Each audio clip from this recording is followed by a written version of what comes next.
At the heart of the British establishment are the royal palaces. Imposing. They encapsulate the very finest architecture, art, design. Lavish. It was deliberately grand, this most ostentatious statement of absolute power. And brimming with hidden gems. You always feel like there's something new to discover. They're the backdrop to every royal event. Every celebration, birth, death, crisis for 1,000 years. In this all-new Secrets of the Royal Palaces, we gain exclusive access to these illustrious buildings and uncover their private parts. The regal bog, that would be used by Queen Victoria herself. Reveal the extraordinary royal art hidden within. The Queen's stamp collection is worth £100 million.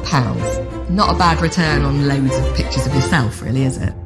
Dig up the royal palaces' dark history. George builds secret tunnels so no one could ever see him. And share fresh revelations about the royal dramas that are gripping the nation. Not a soul got anywhere near that island. I loved it a bit. This is The Secrets of the Royal Palaces.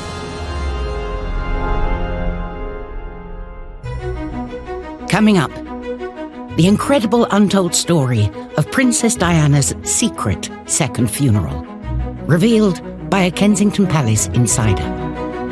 The army walked across the bridge, carrying Her Royal Highness on their shoulders and lowered into where she had been buried. We reveal the hidden secrets of Her Majesty's oldest and favourite palace. It's an early 19th century fake.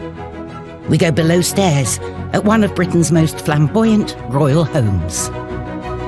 It really was the show kitchen to end all show kitchens. And we uncover the meaning behind a photograph that scandalised Buckingham Palace. I think Wallace Simpson was well aware of the stir that those pictures would cause.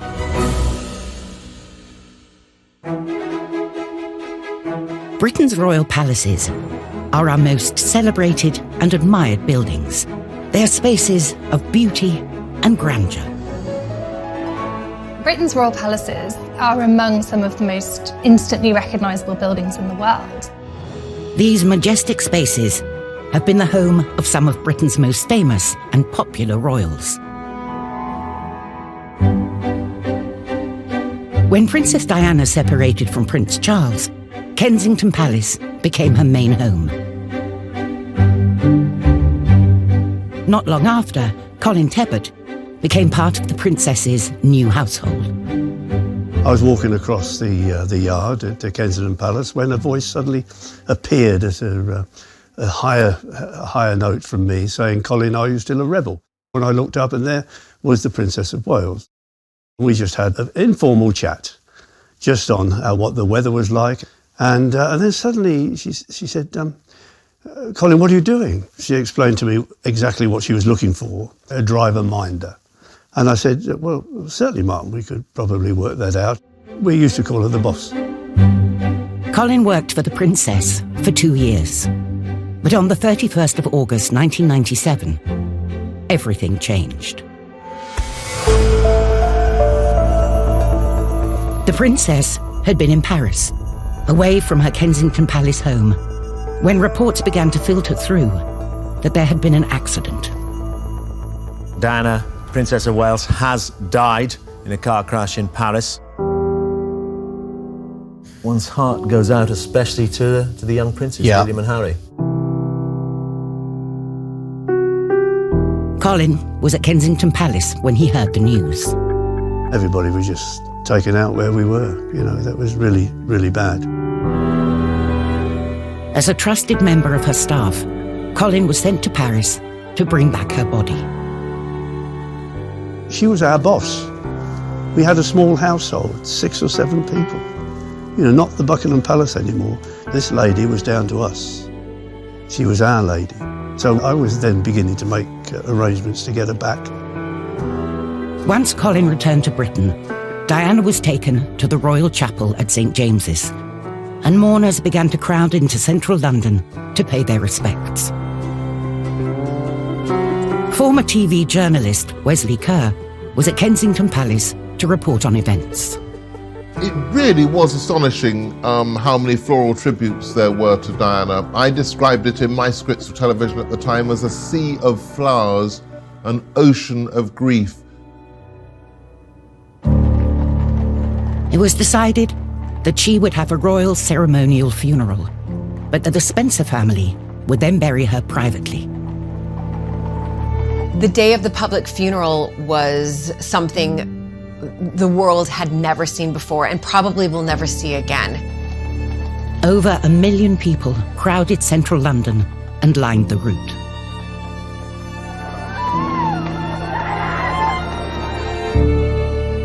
We were very honoured by Lord Spencer to invite the staff to the funeral. We were in the choir stall. We couldn't have got any closer. We sat there right at the front with the royal family. After an emotional public funeral, the body was then taken to Althorp, with her close family and a handful of her household, including Colin. But the details of this part of the funeral were to be kept secret. Every pavement filled to overflowing, a last chance to say goodbye, more flowers, more people. As the gates closed behind her hearse, the TV coverage came to an end. Colin would be one of the few people at her burial, and later, Colin will shed light on one of the most poignant moments in royal history. Immensely emotional, immensely emotional. Very difficult to take in.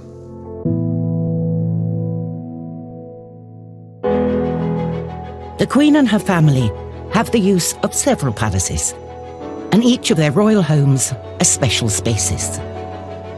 Those palaces and castles represent the spirit and in many ways all that's good about Britain. But one in particular has a unique place in the history of the monarchy. Windsor Castle, the largest occupied castle in the world. What an amazing place. And this stupendous building, which is a series of worlds within the buildings. A commanding feature of the castle is the round tower, visible for miles around. But this intimidating tower is hiding a secret. It might look like the impregnable tower of a great Norman castle. In fact, it's an early 19th century fake put there by George IV. Its origins, though, are very warlike indeed. The original tower was built by William the Conqueror. It was a wooden keep. The next development at Windsor was down to William's great-grandson. It was rebuilt in stone by Henry II when he came to rule as monarch. The round tower was key to imposing his authority on his English subjects. But when we get to the 19th century, this thing is kind of stumpy and disappointing. The purpose of just withstanding a siege wasn't good enough. It had to look pretty as well. And so for George IV, he had 30 feet of extra wall built on the top. And so the centrepiece is really a comparatively modern piece of building. This was a swagger project. It was a way of saying, look, I'm here, I'm the greatest. But what the tower protects now is not princes, but part of the royal archive, including priceless letters and documents from the many reigning monarchs who have lived there.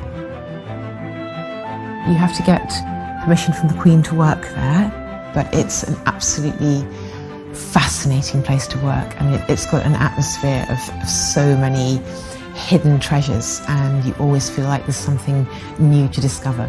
It's amazing to go because it is literally history all around. It's the paperwork of history now being held and defended in the tower. It's a treasure house of secrets. Coming up, the untold story of Princess Diana's secret burial, as told by one of her key Kensington Palace aides. Not a soul got anywhere near that island. Not a photograph, not a soul. How George IV's palace kitchen defied royal convention. Kitchens in royal palaces are usually hidden away. That is not the same for George IV's kitchen. It is a showpiece.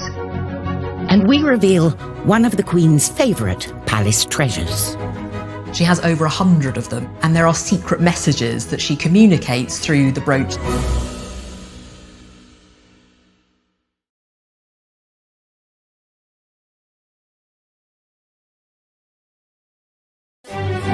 Britain's remarkable royal palaces are some of the most stunning in the world, and they have been witness to centuries of critical royal moments. So many incredibly important events have taken place within their walls. They are so much woven into the history of the country. Kensington Palace is closely associated with Princess Diana. It was where she brought up her 2 young sons. That is the place that she shared a lot of memories with her 2 boys. But after Diana's death, it was her Spencer side of the family who made sure that her final resting place would be Althorp, their ancestral home. And after her public funeral, her close family took her body for its private second funeral. And Colin Tebbett, Diana's former driver, accompanied them. Well, we drove to Althorp and Lord Spencer said to Paul Burrell and myself, "You will be joining us at lunch." Well, that's a bit of you got His Royal Highness there and all the family. He said, no, you're part of the household, you'll join us for lunch. And we walked into the lunch where there was just His Royal Highness, the sisters, their family. I probably preferred not to have been there, really, because it was a private grief of that family, and they were going through quite a thing. Can you imagine what it must have been like? Absolutely horrific. Brother Charles Spencer and ex-husband Charles, Prince of Wales, are at the same table with not really quite enough people to buffer them from each other. There was a lot of bad blood between the two. I remember someone telling me that the 2 men were talking on the telephone about the arrangements, the private arrangements for the funeral, and Prince of Wales said something and Charles Spencer just hung up on him in anger. So I don't think there was any love lost between the 2 men. But for the final part of Diana's funeral, both men would put aside their differences to walk onto the island at Althorp, where her body was due to be buried. Not a soul got anywhere near that island. Whoever did the arranging to seal off, and there are rolling fields everywhere. You know, there must have been a tremendous thing. I've never known how they did it, but nobody got near us. Not a soul, not a photograph, not a soul. Diana's close family, her butler, Paul Burrell, and Colin were part of an exclusive few, invited to the island funeral. The army had put a bridge up across to the island, and the army walked across the bridge, carrying Her Royal Highness on their shoulders and lowered into where she had been buried. The family then did what everybody does at a funeral, a family funeral, and went to the edge. I stood back with Paul. And then there were prayers said to be included with the household, 2 of us, with the very last bit of that burial of the boss being lowered. And you know, I've never really grasped it really. It's always been did it really happen to me? But immensely emotional, very difficult to take in. 2 funerals, 2 very different styles. One incredibly public, with the general public massively involved, eyes of the world on Westminster Abbey, and the long funeral procession on the gun carriage. Very different funeral at Althorp, quite short, with effectively her coffin being interred, buried in the ground. I think it was very appropriate that she should be in a completely private place because her life had been lived in public and now she was at peace. To this day, few have been allowed onto the actual island to pay their respects. But her two sons, Princes William and Harry, are reportedly frequent visitors. I know that they have been privately to her graveside to lay flowers or to have moments of silence and reflection. It can be a private space for them to go and remember their mother in a very private way.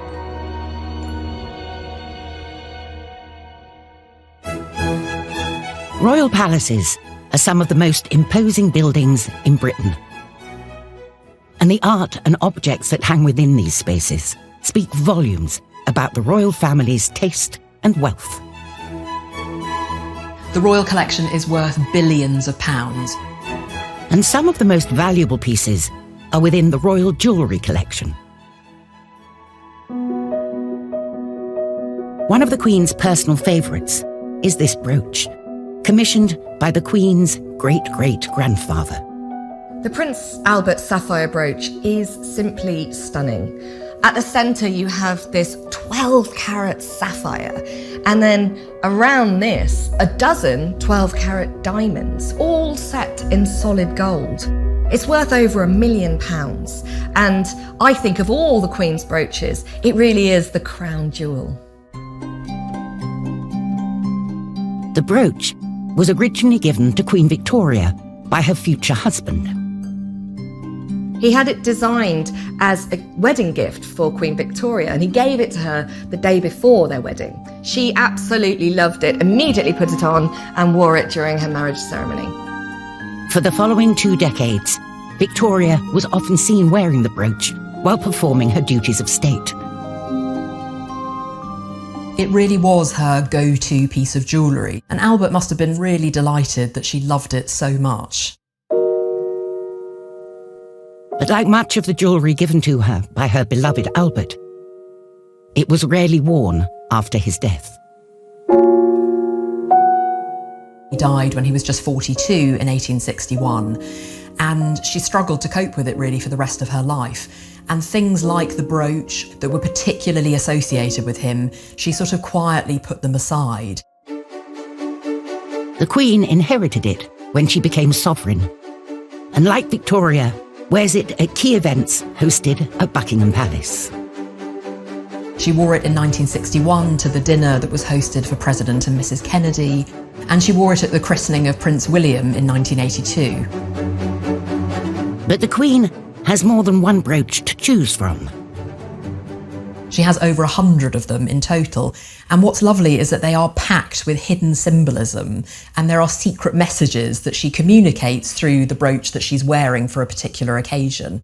There's the centenary rose brooch, which she commissioned for her mother for her 100th birthday, and rather touchingly, she, the Queen, then wore it herself just a few months after her mother had died as a direct tribute to her. And then there are the brooches which are connected to particular places. So, for example, she has a maple leaf brooch that she always wears when she's interacting with people from Canada. She has a fern that she wears when she's interacting with people from New Zealand. And what's wonderful is that each of these brooches has its own little secret story to tell.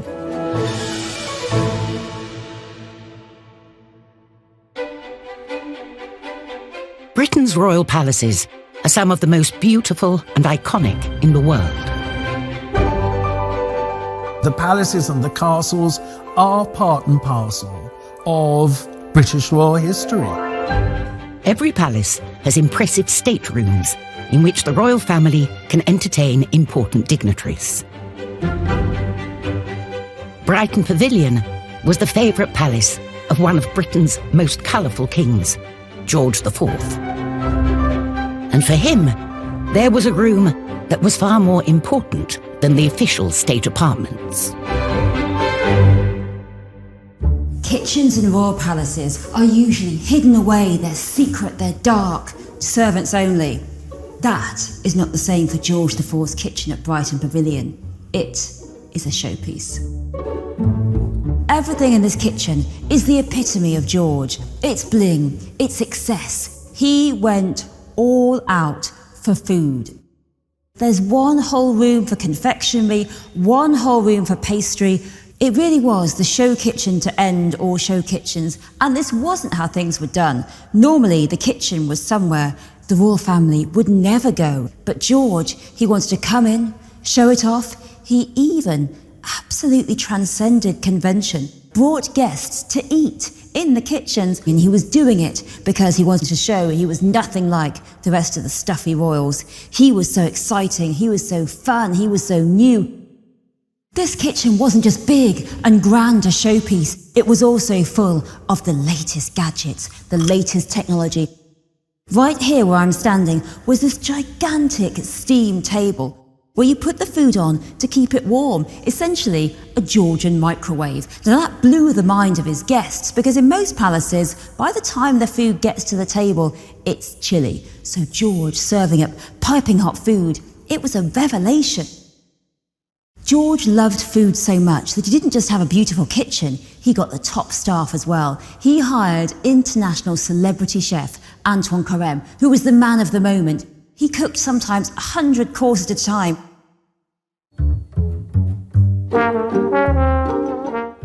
George was getting much bigger. He actually began to worry that Carême's cooking was going to be the death of him. And Carême said, "My job is to tempt your appetite. Yours, sire, is to curb it." Touché.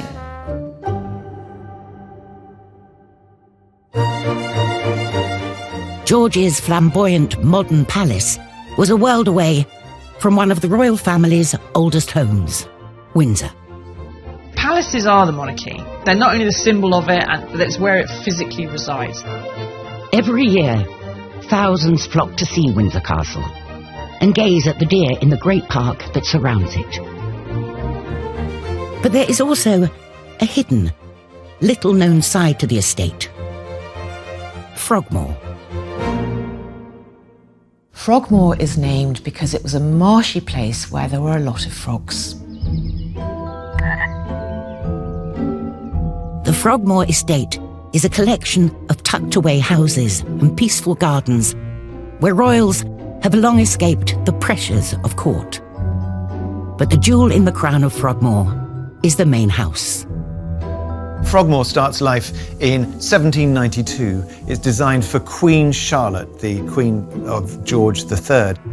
Queen Charlotte was highly intelligent, she was cultivated, she was a devoted wife. She was much beloved by her husband, George III. They had a very close relationship. But all that changed after George was declared mentally ill. In 1789, he became violent during his fits of mental ill health. He was abusive to his wife. He was abusive to his wife and daughters. He would hit them. He had to be restrained.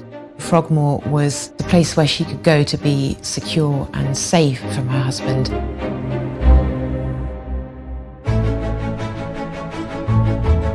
Queen Charlotte wasn't the only monarch who fell in love with Frogmore. It was also a favourite of Queen Victoria and her husband, Prince Albert. It gave them a chance to live in a more relaxed and informal fashion, to be together without the demands of etiquette that the court imposed. But when Albert died, Frogmore took on a new significance.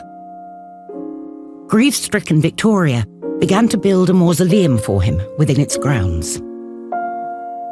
Albert's mausoleum was a remarkable thing. It was quite innovative for the English monarchy, who had really been put in tombs in traditional churches, Westminster Abbey or Windsor St George's Chapel. Albert's tomb lies in the centre of the mausoleum, with a sculpture of the prince lying on top, carved in the finest marble. It is a monument which stands on its own as a really heartfelt tribute to a consort who died too young. I mean, you can almost read the shock and grief. The foundation stone was laid by Victoria in 1862, and the full building and decoration took 10 years. Victoria had started a tradition, and many more members of the royal family are now buried in Frogmore's peaceful grounds, including Victoria herself, who 40 years later was laid to rest next to her beloved prince.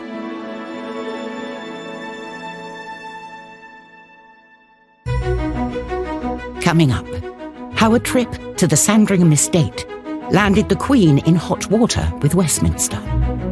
The Queen is not supposed to interfere in any way in the politics of a country.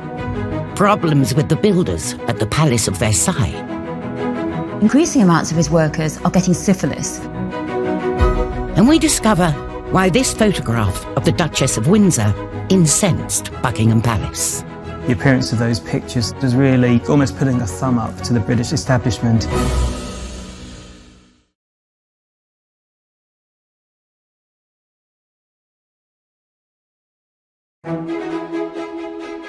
Britain's royal palaces are some of the most stunning buildings in the world. But they are also private spaces where the monarch and her family can relax. Ever since its construction in the mid-19th century, Sandringham has been a sanctuary for the royal family.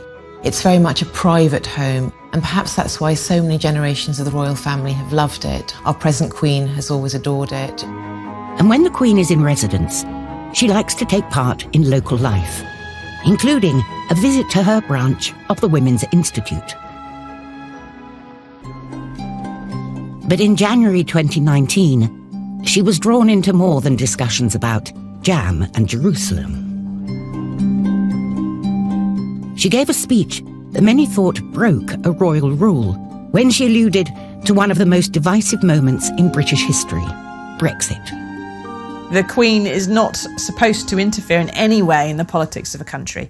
So she has taken the view, and she's quite right, that she should keep her nose out of political ups and downs. Politics is for her Prime Minister, who is elected, and she has to respect that. That doesn't stop her having views. For 3 years, the British government had been at war over how to leave the European Union. It was a few years after the referendum vote, but Britain was more divided than ever. Half of the country was pro-Brexit. The other half was anti-Brexit. 2019 was a horrible year for getting Brexit done. There was an intense debate and argument and quite a lot of rather vicious stuff going on in Parliament itself. But in a speech to mark the 100th anniversary of the WI, the Queen said something that many believed was a veiled barb at the political deadlock over the Brexit negotiations. In her speech, the Queen said, "As we look for new answers in the modern age, I, for one, prefer the tried and tested recipes, like speaking well of each other and respecting different points of view." In one sense, you could say that the Queen's comments were quite bland. They were open, they were progressive, they were liberal, let's all be friends with each other. At the same time, you could say she was actually making a concerted intervention into the politics of the time. I don't believe for a second that she didn't know what she was doing, though, because she's been around a long time. The Queen always talks in code. She's never blunt. But to me, this message, which was a private message to WI that was given out publicly by her press office, this was her calling for national unity. We've all got to move on and get on together. For the Queen, this is like making a red-hot political statement. You know, she was just supposed to get on the podium and say the curtains were lovely and the tea was very nice. The entire media was all over it, speculating about whether this was a political statement or not. It's not the first time the press have highlighted clues at the Queen's standpoint on the European Union. There was a claim that a hat she wore in June 2017 mirrored the EU flag on it, with subliminal messaging that she was clearly pro-Remain. There were some people saying this meant she was pro the EU and others saying she's saying goodbye to it. But all we know is that the Queen never dresses in any way without intention. I don't think the Queen woke up and said, I want to look like an EU flag today because it's so flattering to my skin tone. She always knows exactly what she's doing when she's putting her frock and hat on. She wants to be seen, she wants to wear bright colours, she wants to be noticed, and she does find ways to express an opinion through her clothing. The palace can say to the blue in the face, no, the Queen was not actually expressing an opinion. and Her Majesty will be going.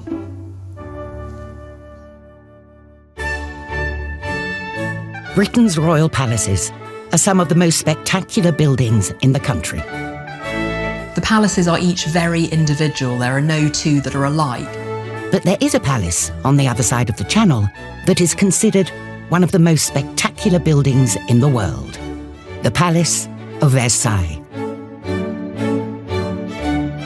But building it brought a unique set of challenges.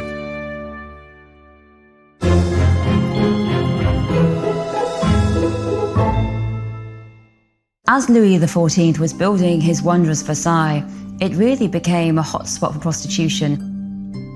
The builders or the workers there, they were there all the time, they needed company, and so women would flock there. And Louis became particularly concerned that the building of Versailles was being slowed by the fact that there were so many ladies of the night hanging around, distracting the workers. Also, increasing amounts of his workers are getting syphilis. So first of all, Louis outlaws prostitution. He says that those guilty should be put in prison until the priests decide they have reformed. It doesn't really work. It still carries on. When one was put in prison, another one pops up in her place, and then she tells the priest she's reformed, and he lets her out, and back she goes to work. So after that, the next thing Louis does is say that the women are going to be surveyed. They're going to be watched by the prefecture of police. That doesn't really work either. Finally, after nearly 30 years of trying and failing to stop prostitution at Versailles, Louis resorts to extreme measures. Any prostitute will be whipped, publicly whipped, and her client will have his nose and ears cut off.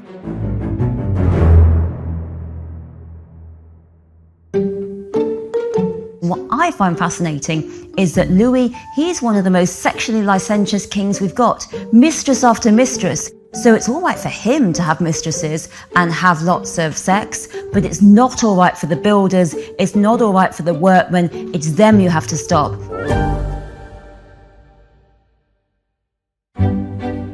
Hung throughout all royal palaces are the faces of history's monarchs and their consorts. But in Britain, there is one king who is barely acknowledged on any of the palace walls. Edward VIII, who gave up his throne, palaces, and royal lifestyle for the woman he loved, the American divorcee, Wallis Simpson. The king who abdicated his throne married the woman he loved. The Duke of Windsor and Mrs. Wallis Warfield Simpson, the king and the commoner, became man and wife.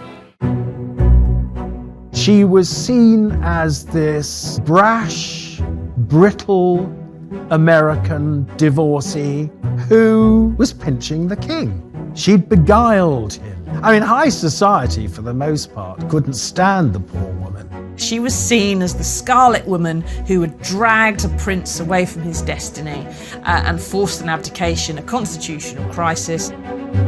Edward's abdication meant that his shy, stammering brother, George VI, was forced to take his place, something he did not want to do. George's wife, the future Queen Mother, was furious that Edward had deserted the family, leaving George to pick up the pieces. But what rubbed even more salt in the wound were these innocent-looking images from an American Vogue photo shoot, taken by celebrated photographer Cecil Beaton, just a few days before the wedding.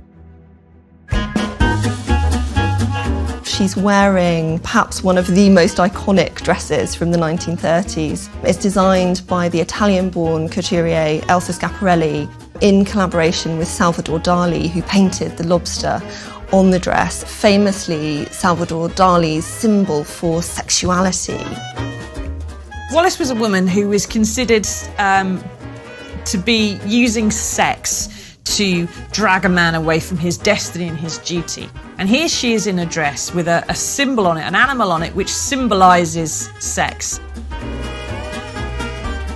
Her husband had stepped down as king in December of 1936. The appearance of those pictures soon afterwards was really almost putting a thumb up to the British establishment and saying, actually, I'm in charge here, I'm powerful, and you can't really get me now. She's just giving it the whole hog and saying, yeah, this is me and I'm a sexy woman, what you going to do about it? I think Wallace Simpson was well aware of the stir that those pictures would cause. But Wallace's controversial photograph didn't harm Cecil Beaton's reputation with the royals. It's worth remembering just how good Wallace Simpson looks in those photographs. Effortlessly beautiful, and she wasn't in real life. The royals had seen what a powerful image maker Beaton could be, and just a few months later, George VI's Queen commissioned him to take her portrait. It chimed with the image that the King and Queen wanted to promote of a fairy tale, a kind of Victorian fairy tale queen in her sparkling Norman Hartnell crinoline dress and her tiara. Beaton became one of the palace's favourite photographers. But for the Duke and Duchess, it was a different story. They would never be welcome again across the threshold of a royal palace. The couple lived out their exile in France, in a world far removed from the gilded palaces that Edward had grown up in.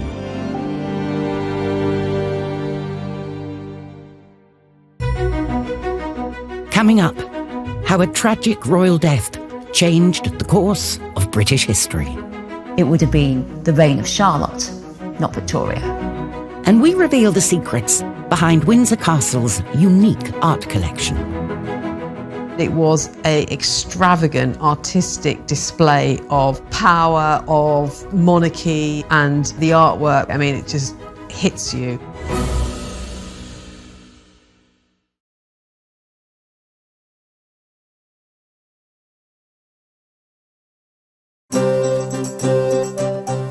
Palaces are places of magnificence and wealth, but they have also been the backdrop to royal tragedy and events which have changed the course of history. George III's main home was Buckingham Palace, where he brought up his young family.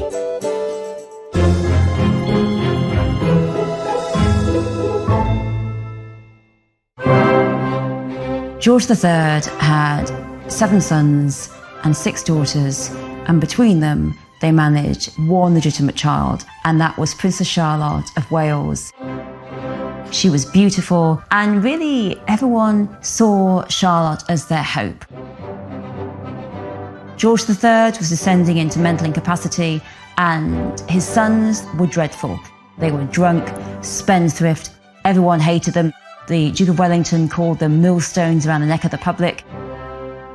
Princess Charlotte, as she grew into her teens, was universally beloved. She seemed kind and gentle. She made a happy marriage with Prince Leopold. And when Princess Charlotte fell pregnant, it was a source of huge joy for the country. They were so excited. This was the only heir of her generation. But you start to see this cavalcade of obstetric disasters.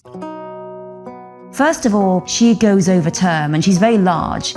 And what they think is that the baby's getting too big to pass. So what they'll do is they'll starve her to make the baby smaller. Now, if you starve the mother, all that happens is you weaken the mother because the baby takes its nutrients from the mother's body. When she went into labour, you read one of the doctor's accounts and he said, "It's going really well, and I can tell that because she hasn't really made much of a sound." And you're like, that doesn't sound good. At the end of a 40-hour labour, a baby is born. The baby is large, a boy, but stillborn. Princess Charlotte, she's exhausted and she realises she's dying.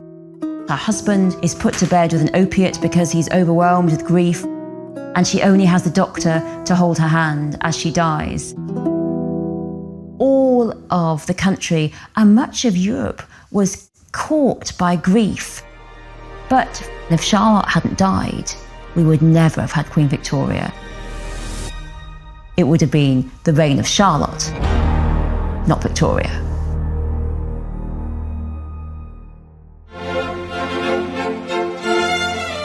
Although there have been moments of tragedy in royal palaces, there have also been moments of joy. And a 1,000-year-old Windsor Castle has witnessed many of these occasions. Windsor Castle still has this sort of mythical place in our hearts. You can see the flag flying from the round tower from miles away. It's where the Queen retreats to from the cares of Buckingham Palace each weekend. Hidden behind Windsor Castle's solid appearance is a turbulent and bloody past.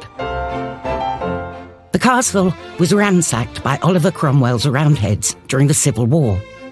But after the Restoration, when Charles II became king, he set about returning Windsor to its former glory. He wanted to restore the greatness of the image of the royal family with architectural display. He spent enormously. In 1660, Charles II comes back to Windsor and he sets about remodelling it. Not turning it back into a medieval image of what a castle looks like. He tries to turn it into more of a classical palace. He turns the medieval St. George's Hall into a much more classical Italianate-looking thing, much more current, amongst European monarchs. He commissioned some of the most fashionable painters of his day, such as Antonio Verrio, who produced this image of Charles's queen, Catherine of Braganza, and has a hidden meaning. In Catherine of Braganza's audience chamber, the Queen is shown riding a chariot across the heavens. So we start to have this fashion where we're all, as kings and queens, riding across the cosmos, joining the great gods of ancient Rome. It was an extravagant artistic display of power, of monarchy, and the artwork. I mean, it just hits you, and that was the whole point. It was a feast for the eyes. It was in a sense a bit like saying, we're sophisticated. We're not this, pathetic northern backwater squabbling between ourselves. We've returned and we are powerful. But Charles's most impressive development was out in the park itself. In a feature called The Long Walk. The landscape is driven through with great avenues of elms. The Long Walk is a powerful example of 17th century landscaping. Is marching straight down toward the refurbished Windsor Castle. So it really, commands the eye, that kind of landscape gardening. It isn't cheap, it's conspicuously expensive. The Long Walk was Charles's great, lasting mark on Windsor. Today, it is still the perfect place to make a big entrance. We saw that most recently with the marriage of Harry and Meghan, and the Long Walk was the sort of climax of the royal procession. So in that sense, performing the function which it originally was for, which was for royal display. Next time on Secrets of the Royal Palaces, the forgotten attempt by a royal king to destroy Hampton Court Palace. They're saving Henry VIII's Great Hall. But for the rest of the palace, they can level the lot. We reveal why whistles were played at Prince Philip's Windsor funeral. He sacrificed his very promising naval career to support the Queen. And we discover how a queen was butchered by royal doctors at St. James's Palace. The decision was made to chop bits off.